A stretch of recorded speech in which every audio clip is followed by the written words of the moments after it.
Team India England జట్ల మధ్య కీలకమైన రెండో వన్డే మ్యాచ్ ఫిబ్రవరి 9వ తేదీన కటక్లోని బారామతి స్టేడియంలో జరగనుంది. ఇప్పటికే ఈ సిరీస్లో ఒక వన్డే మ్యాచ్ గెలిచి 1-0తో ముందంజలో ఉన్న భారత జట్టు రెండో వన్డే మ్యాచ్ కూడా గెలిచి సిరీస్ని దక్కించుకోవాలని చూస్తుంది. మరోవైపు ఇంగ్లాండ్ జట్టు ఈ మ్యాచ్లో గెలిచి సిరీస్ చేజారిపోకుండా కాపాడుకోవాలని ప్రణాళికలు రచిస్తోంది. ఇదిలా ఉంటే ఛాంపియన్స్ ట్రోఫీ దగ్గర పడుతూ ఉండడంతో ఆటగాళ్లందరికీ అవకాశాలు ఇవ్వాలనే ఉద్దేశంతో టీమిండియా తుది జట్టులో కొన్ని కీలక మార్పులు జరగబోతున్నాయి. ఈ నేపథ్యంలో మొదటి వన్డే మ్యాచ్లో ధనాధన్ ఇన్నింగ్స్ ఆడి అదరగొట్టిన శ్రేయస్ అయ్యర్ బెంచ్కే పరిమితం కానున్నాడనే వార్తలు వెలుగులోకి వచ్చాయి. అతడితో పాటు షమి, కుల్దీప్ యాదవ్ కూడా ప్లేయింగ్ 11 నుండి తప్పుకోనున్నారు.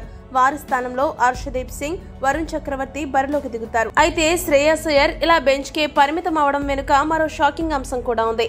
ఆ వివరాలు చూసుకుంటే మొదటి వన్డే మ్యాచ్లో కోహ్లీ మోకాలి సమస్య కారణంగా ఆడలేదు.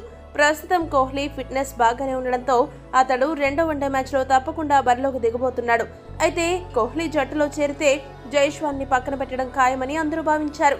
కానీ కుడి ఎడమల కాంబినేషన్ ని దృష్టిలో పెట్టుకుని జైస్వాల్ని తప్పక ప్లేయింగ్ 11లో ఆడించబోతున్నారనే సమాచారం వెలుగులోకి వచ్చింది. గంభీర్ ఈ లెఫ్ట్ రైట్ కాంబినేషన్ విషయంలో ఖచ్చితంగా ఉండడంతో శ్రేయస్ అయ్యర్ బెంచ్కే పరిమితం కానున్నాడు.